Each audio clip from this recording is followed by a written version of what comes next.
This is a true story, something that happened in my own family a few years back. Even now, telling it feels like picking at a scar, but some stories need to be told. It all started at my Aunt Karen's 25th wedding anniversary party, held in the grand ballroom of a Palm Beach country club that smelled of old money and fresh gardenias. I was standing near the towering ice sculpture of a swan when my aunt tapped her champagne flute with a manicured nail, the sound cutting through the low hum of conversation like a shard of glass. Every eye in that room, all 200 pairs, turned towards her, and then, as she pointed directly at me, they turned to the heavy sapphire and diamond necklace resting on my collarbone. "I just have to say," Karen announced, her voice dripping with faux concern, "how brave of my niece Chloe to wear such a tacky, fraudulent replica of my dear mother's necklace to an event like this." The silence that followed was so absolute. I could hear the fizz of the bubbles dying in my glass. If you genuinely enjoy our stories, please subscribe to the channel, tell us where you're from, and what time it is right now. It's always fascinating to know how far our story flows. The world seemed to shrink to the space between me and my aunt. Her words hung in the air, glittering and venomous, tacky, fraudulent, replica. Each syllable was a stone thrown directly at me. I felt the blood drain from my face, a cold rush that left my skin feeling tight and foreign. The necklace, my grandmother's necklace, suddenly felt like it weighed 1,000 pounds, a millstone of shame. Karen's smile was a work of art, a perfect blend of pity and triumph. She was the matriarch of manufactured grace, the queen of the backhanded compliment, but this was something else entirely. This was a public execution. I saw it in the quick, averted glances of my cousins, the sympathetic but useless frowns of distant family friends, the hungry, curious stares of Karen's socialite army. They were sharks who had scented blood, and I was the one bleeding. My uncle, a man whose spine had been surgically removed and replaced with a checkbook years ago, just stood beside her, nodding dumbly like a dashboard ornament. I wanted the floor to open up and swallow me. I wanted to scream, to defend myself, to defend my grandmother's memory, but my throat had closed up. No words came out, only a strangled little gasp. I could feel the heat of hundreds of eyes on me, dissecting my dress, my hair, and the magnificent piece of jewelry that had just been declared a cheap imitation. Karen had not just insulted me. She had branded me a liar in front of everyone who mattered in our small, suffocating world. Without a word, I turned, my heels sinking slightly into the plush Aubusson carpet as I walked away. The journey from the center of that ballroom to the heavy oak doors felt like a mile. I didn't look back, but I could feel her victory radiating behind me, a smug, triumphant heat. I pushed the doors open and fled into the humid Florida night, the sound of polite, nervous chatter resuming in my wake as if nothing had happened. But something had happened. A war had been declared, and I had just been handed my first crushing defeat. The weight of the necklace was no longer shame. It was ice-cold fury. The roots of that humiliating night ran deep, back to the day my grandmother Eleanor passed away. Grandma Eleanor was the true heart of our family, a woman who had traveled the world and collected stories as much as she had objects. She and I were kindred spirits. While my Aunt Karen saw the world in terms of price tags and social leverage, Grandma and I saw it through a lens of history and sentiment. We'd spend hours in her sun-drenched study, poring over old maps and faded photographs. She'd let me try on her jewelry, not as a display of wealth, but as a lesson in history. She'd tell me about the Cartier bracelet bought in Paris in the 1920s after she'd closed her first big business deal, or the emerald ring from a Jaipur market, a reminder of a trip she'd taken with my grandfather. And then there was her favorite, the necklace she called the Star of the Atlantic, a breathtaking cascade of diamonds surrounding a sapphire so deep and blue it looked like it held a piece of the twilight sky. It was her signature piece, a gift from my grandfather on their 25th anniversary. She told me the story 100 times, how he'd commissioned it secretly, how he'd presented it to her on a yacht off the coast of Monaco. To me, it wasn't just a necklace. It was their love story made tangible. When her lawyer read the will, the air in his stuffy West Palm Beach office was thick with tension. The house, the stocks, the portfolio, it was all divided neatly, with the lion's share going to Karen, her only child. I expected nothing and was fine with that.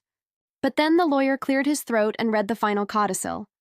To my granddaughter Chloe, it said, "I leave my entire personal collection of jewelry, with the hope that she will treasure the stories they hold as much as I have. I remember the sharp, angry hiss that escaped Karen's lips. It was the sound of a punctured tire. Her face, which had been composed in a mask of somber greed, twisted into something ugly. "Mother, what were you thinking?" she whispered to the empty air. Later, she cornered me in the hallway. "You can't possibly know what to do with those pieces, Chloe," she'd said, her voice a low, threatening purr. "They need to be worn, to be seen at the right events. They'll just sit in a box with you. You should let me handle them." It's what Mother would have wanted. I just shook my head, clutching the velvet-lined jewelry case the lawyer had given me. "No, Aunt Karen," I'd said softly. "She wanted me to have them." That was the moment the Cold War began. The months following the reading of the will were a masterclass in psychological warfare, executed with my aunt's signature passive-aggressive flair. It started subtly. A comment dropped at a family dinner about how some people wouldn't understand the insurance riders required for such a valuable collection. A pointed question about whether I was keeping the pieces in a proper safe, or just, God forbid, a shoebox under my bed. Every word was designed to paint me as a naive, unworthy caretaker of a treasure I had stumbled into. I tried to ignore it, to rise above it. I lived a quiet life. I was a researcher at the Flagler Museum in Palm Beach, a job I adored. My world was one of dusty archives and historical preservation, a far cry from Karen's whirlwind of charity galas and tennis luncheons. I wasn't competition for her, or so I thought. But my inheritance had changed the family dynamic. It was a tangible symbol of my grandmother's love, and Karen couldn't stand that it had been bestowed on me. She saw the jewelry not as a gift of love, but as a tool of social power she had been denied. The campaign against me escalated. Rumors began to trickle back to me through the family grapevine. Had I heard that Chloe was thinking of selling the Cartier bracelet? A friend of a friend thought they saw the emerald ring in the window of a Worth Avenue consignment shop.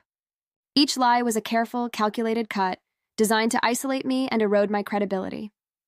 My cousin Mark, Karen's son, called me one afternoon, sounding uncomfortable.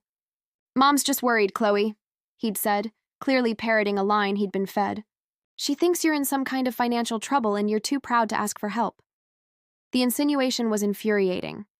I wasn't in any trouble. I lived within my means, happy in my small, historic bungalow in Flamingo Park, a world away from the sprawling mansions of Palm Beach Island. The narrative Karen was weaving was one of me as a desperate, irresponsible child who was squandering a legacy. It was classic manipulation: create a problem, then offer to be the solution. She was trying to build a case, to convince the rest of the family that the jewelry was unsafe in my hands, hoping the social pressure would eventually force me to turn the collection over to her for safekeeping. I found my proof one rainy Tuesday. I was at my grandmother's house, which was still in the process of being cleared out, sorting through her old desk. Tucked inside a leather-bound copy of The Great Gatsby, I found a letter addressed to me, in my grandmother's elegant, looping script. "My dearest Chloe," it began. "If you are reading this, it means I am gone, and you are holding my stories in your hands. Be careful with them, my love. Not just of thieves who might break in through a window, but of those who will try to steal their meaning, to turn them into nothing more than currency. Some people, even those we love, are blinded by sparkle. They can only see the price tag, not the heart. Don't let them convince you that you are not worthy of beautiful things. You were always my greatest treasure." Reading her words, I felt a surge of validation and a deep, aching sadness. She had seen this coming. She had known her own daughter's heart. This letter was my shield, a posthumous warning that solidified my resolve. Karen wasn't just greedy. She was trying to rewrite my grandmother's final act of love into a story of her own making. The anniversary party was simply her grandest stage yet, her attempt to finalize the narrative she had been spinning for months. By declaring the necklace a fake in such a public forum, she wasn't just trying to embarrass me. She was trying to invalidate my inheritance, to sever my connection to my grandmother, and to position herself as the sole arbiter of our family's legacy. In her mind, if the necklace was a fake, then my entire claim was fraudulent, and she was the righteous one, the protector of the family's honor. The days after the party were a blur of shame and anger. My phone remained silent. No one from the family called to check on me, not even my cousins. It was clear Karen's poison had worked. I was officially a pariah. The social isolation was chilling. Palm Beach is a small, insular community, and gossip travels faster than the afternoon thunderstorms. I could feel the whispers when I went to the grocery store, the quick, pitying looks from people who had been at the party. I was now the niece with the fake necklace, a sad little pretender. Karen had all the power. She was the sun around which our family and their social circle orbited. Her word was gospel, her pronouncements unassailable. To challenge her was to risk being cast out into the darkness, a fate I was now experiencing. She controlled the invitations, the conversations, the very narrative of our family. In this gilded ecosystem, perception was reality, and Karen had painted a masterpiece of my humiliation. She was untouchable, wrapped in a Kevlar vest of money, influence, and unwavering self-assurance. And she was enjoying her victory. My friend Maria, who bartended at the country club, told me Karen had been holding court for days, retelling the story with dramatic, sorrowful sighs. "I just don't know what got into the poor girl," she'd say, loud enough for everyone to hear. "To be so desperate for attention. It's a cry for help, really. I'm terribly worried about her." Every word was a twist of the knife. She wasn't just a villain. She was a brilliant one, framing her cruelty as concern, her viciousness as virtue. The lowest point came a week later. I received a registered letter from Karen's lawyer. It was a cold, formal document, full of legal jargon, but the message was clear. It strongly suggested that, to avoid any further family embarrassment, and to protect the integrity of my late grandmother's estate, I should turn over the full jewelry collection to be held in a trust, administered, of course, by my Aunt Karen. The letter was the final piece of her strategy. Corner me, isolate me, and then use the law to intimidate me into surrender. They had me pegged as a quiet, bookish girl who would crumble under pressure. And for a moment, they were right. I sat in my quiet little house, surrounded by my grandmother's books and history, and I felt utterly defeated. The weight of it all was crushing. I could just give it to her. I could hand over the jewelry, retreat back into my quiet life, and let her have her victory. It would be easier. The fighting was exhausting, and I was so tired. That evening, I took the necklace out of the safe. It lay on the dark velvet of its case, the sapphire catching the low lamplight and shining with a soft, internal fire. I thought about giving up. I thought about the peace that would come with surrender. But then I remembered my grandmother's letter. Don't let them convince you that you are not worthy of beautiful things. This wasn't just about jewelry. It was about my grandmother's final wish. It was about the truth. It was about my own self-respect. Karen thought she had backed me into a corner, but she had made a critical miscalculation. She had pushed a quiet person too far. She had mistaken my gentleness for weakness. I was sitting there, staring at the necklace, when my phone buzzed. It was a text from a cousin on my father's side, someone who lived in California and stayed out of the family drama. It was a link to a society blog, one that covered the Palm Beach charity circuit. The post was about Karen's upcoming triumph, chairing the annual Starlight Gala for the Children's Hospital, the absolute pinnacle of the Palm Beach social season, held at the Breakers. The article quoted Karen extensively, going on about the importance of legacy and family honor. The hypocrisy was so staggering it was almost funny. She was going to stand on that stage and preach about honor after what she had done to me. A slow, cold anger began to burn in my chest, replacing the despair. It was a feeling I hadn't felt before, a quiet, clarifying rage. I looked from the glowing screen of my phone to the glittering necklace in my hands. An idea began to form, a wild, audacious, and terrifying plan. Karen wanted a public stage. She wanted to perform for an audience. Fine, I would give her the show of a lifetime. I would not fight her in the shadows with whispers and rumors. I would not fight her with lawyers and angry letters. I would fight her with the one thing she couldn't manipulate or spin, the absolute, verifiable, and brilliantly sparkling truth. In that moment, sitting alone in my quiet house, I stopped being a victim. I decided to build a stage of my own, right in the middle of her circus, and I was going to burn it all to the ground. The first step was to find my weapon. I spent the next 2 days obsessively researching. I wasn't looking for a lawyer. I was looking for an artist, a performer, someone whose expertise was so unimpeachable it would act as a silver bullet. I found him on the 3rd page of my search, Julian Croft, a senior gemologist and appraiser who had recently retired from a lead position at Sotheby's in New York and now ran a private consultancy for elite clients in South Florida. He was a legend in the industry, known for his sharp eye, his encyclopedic knowledge of period jewelry, and, according to a fawning Vanity Fair profile, a flair for the dramatic. He was perfect. Getting a meeting was harder. His assistant was a formidable gatekeeper, but I was relentless. I finally got through by sending a single, high-resolution photo of the Star of the Atlantic with a simple message: a piece with a story that needs an ending. He agreed to see me the next day. His office was a discreet, elegant suite in a Misner-style building on Worth Avenue. Julian Croft was exactly as I'd imagined. Tall, impeccably dressed in a linen suit, with piercing blue eyes and an air of academic authority. I sat across from his mahogany desk, the necklace case between us, and I told him everything. I told him about my grandmother, about Karen, about the party, the rumors, the lawyer's letter. I didn't cry or get emotional. I laid out the facts like I was presenting a research paper, my voice even and steady. He listened intently, his fingers steepled, his gaze never leaving my face. When I was finished, a long silence filled the room. Then he finally looked down at the case. "May I?" he asked. I nodded, my heart pounding. He opened the box. He didn't touch the necklace at first, just stared at it. He let out a low, appreciative whistle. Then, with the delicate precision of a surgeon, he picked it up. He pulled a jeweler's loupe from his pocket and spent the next 10 minutes examining every facet, every claw, every inch of the platinum setting. The silence was agonizing. Finally, he set it down and looked at me, his blue eyes twinkling. "Your aunt," he said, his voice a rich baritone, "is a very foolish woman." He confirmed everything my grandmother had told me. The sapphire was a flawless, unheated salon of incredible rarity. The diamonds were D-color, internally flawless, all cut in the old European style.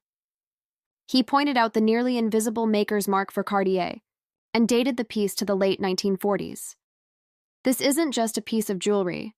Ms. Vance," he said, his voice filled with reverence. "This is a piece of history.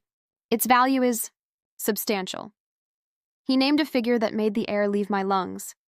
It was an astronomical number, far more than I had ever imagined. "Now," he said, leaning forward, a conspiratorial glint in his eye, "you didn't come here for a simple appraisal, did you? You came here for a theatrical production. So tell me about the stage." I told him my plan: the Starlight Gala at the Breakers, the most public high-stakes event on Karen's calendar. His smile widened. "The Breakers," he mused. "Excellent lighting. Good acoustics. A very discerning audience. Yes, I think that will do nicely." We spent the next hour choreographing the entire event. He agreed not only to be there, but to play his part with relish. My next call was to my friend Sarah, a freelance videographer. I told her I needed her to attend the gala to capture memories for a personal project.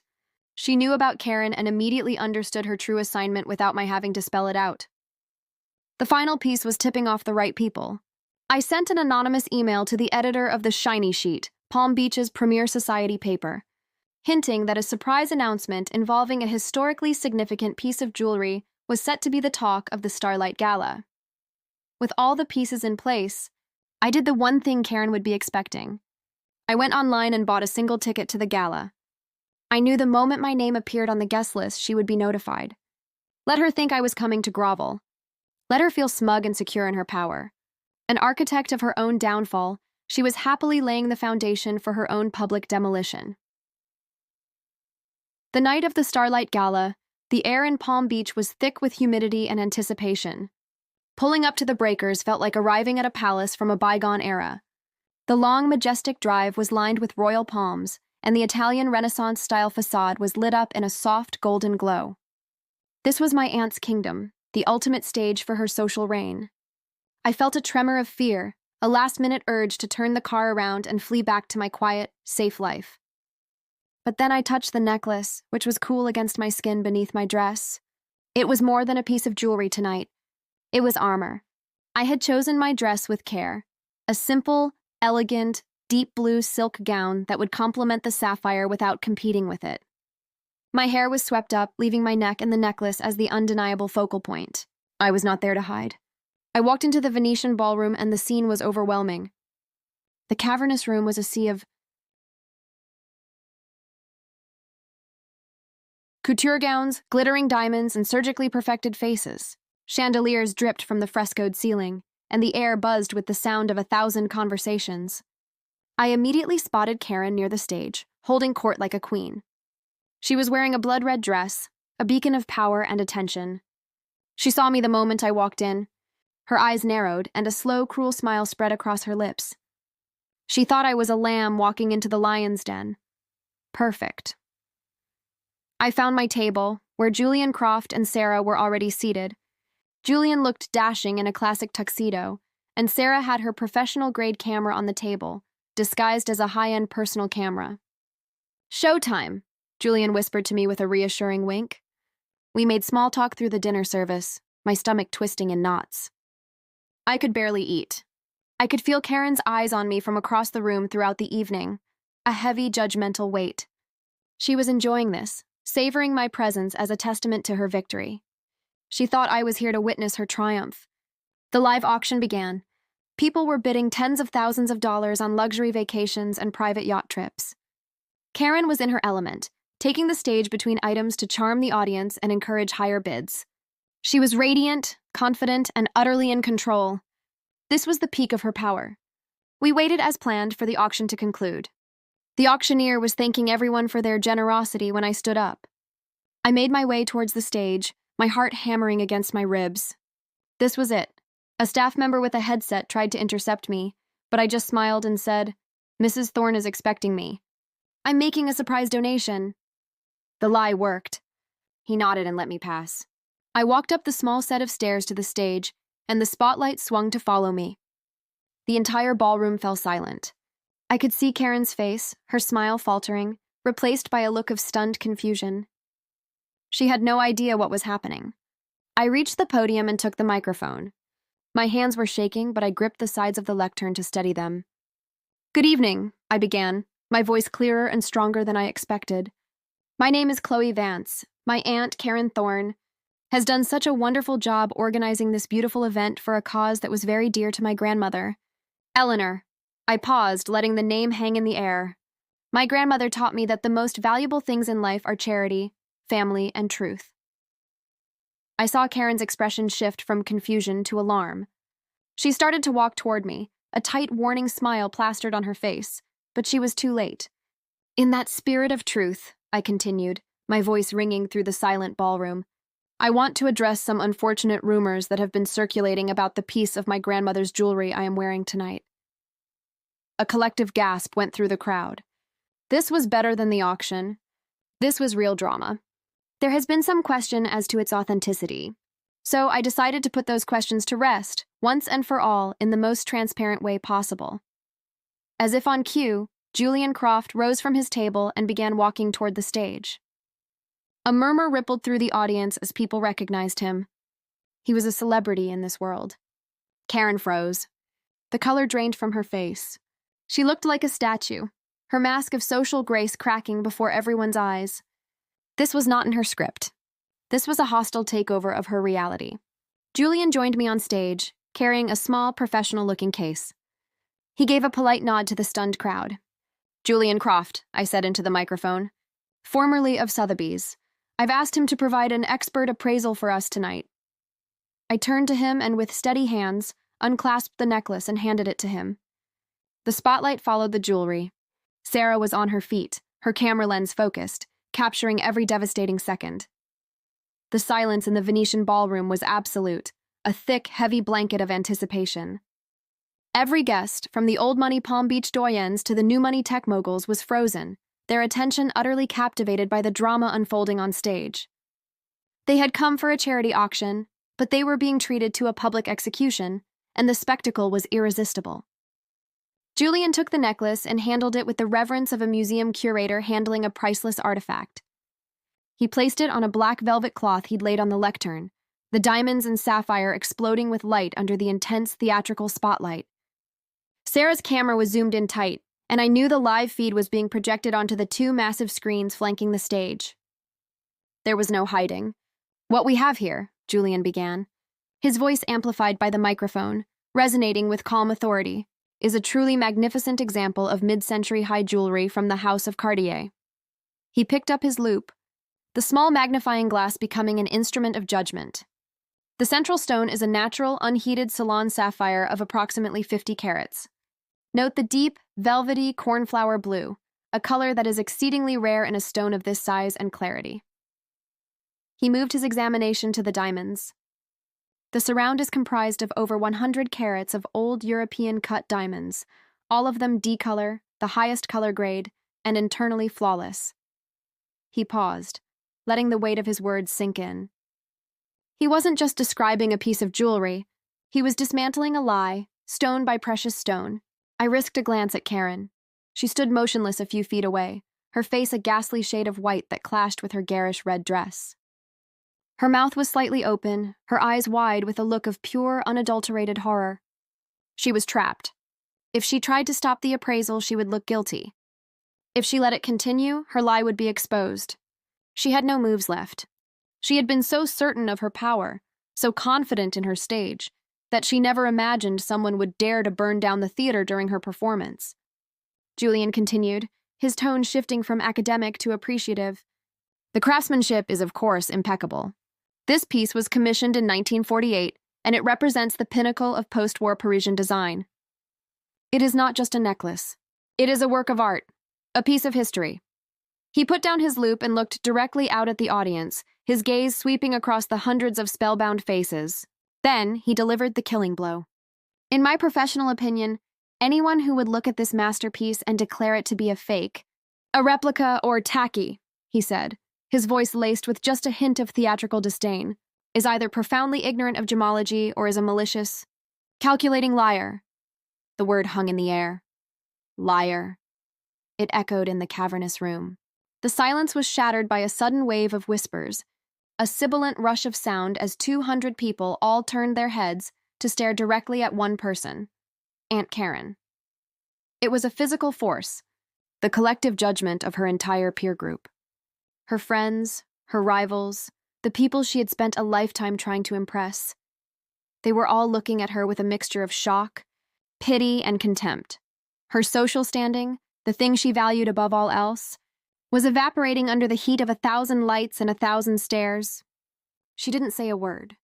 She didn't look at me. Her face, once a carefully constructed mask of confident superiority, had crumbled, revealing the ugly, panicked woman beneath.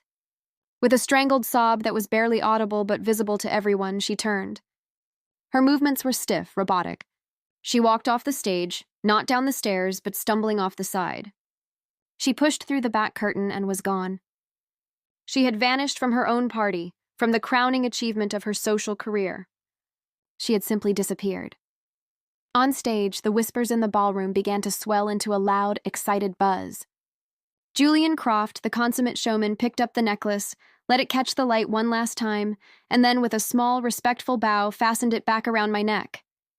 It no longer felt heavy. It felt light, like a metal. I stepped back to the microphone, the warmth of the sapphire against my skin. I did not mention my aunt. I did not gloat. To do so would have been to sink to her level. I had won, and the most powerful victories require no commentary. As I said, I began, my voice clear and serene, my grandmother believed in charity. And while the Star of the Atlantic holds too much sentimental value to ever part with, she left me many stories. I gestured to the beautiful diamond bracelet on my wrist, another piece from her collection. In honor of my grandmother, Eleanor, and in the spirit of this wonderful evening, I would like to make a surprise donation to the auction. I took off the bracelet and held it up. This Art Deco diamond and platinum bracelet, circa 1925. We will start the bidding at its appraised value of $100,000, with every single cent going to the Children's Hospital. The room, which had been buzzing with the scandal, erupted. This time it wasn't whispers. It was a roar of applause. The auctioneer, seeing his chance to salvage the night and ride this new wave of drama, rushed back on stage. A donation of the Cartier bracelet. Do I hear 100,000? He yelled. Hands shot up all over the room. The bidding was fast and furious, a frenzy of adrenaline and philanthropy. The bracelet ended up selling for more than double its appraised value. I had not only exposed my aunt's lie, but I had also raised a record-breaking amount for the charity she was supposed to be championing. I had taken her night, her stage, her audience, and I had made them my own. I stayed until the end of the gala, a decision I made consciously. I would not be driven away again. People approached me all night, their attitudes a complete reversal from the pitying looks I'd received at the anniversary party. Now they looked at me with respect, with admiration, some with a little bit of fear. I was no longer the sad little niece with the fake necklace. I was Eleanor's granddaughter, a woman who did not back down. I had rewritten the narrative. The story of that night spread through Palm Beach like wildfire. By the next morning, it was all anyone was talking about. Karen's social career was over, incinerated in the blaze of a public humiliation she had engineered herself. She and my uncle sold their house and moved to a golf community somewhere near Ocala within 6 months. I never heard from her directly again. The family fractured, as I knew it would. Some sided with her, clinging to the old hierarchy. Others, seeing her for who she truly was, reached out to me, offering quiet, belated support. It was a painful but necessary schism. The truth, I learned, can be a sharp and lonely thing. Months have passed. The dust has settled. Sometimes on quiet evenings, I take out the necklace. I don't wear it much. Its purpose as a weapon has been served. Now it's back to being what it always was. A beautiful object, a piece of history, a symbol of a love story. I polish the sapphire and watch the light play in its deep blue heart, and I think about the legacy my grandmother truly left me. It wasn't just a collection of priceless gems. It was the understanding that sometimes, the only way to protect something precious is to be willing to set the world on fire to save it. The end.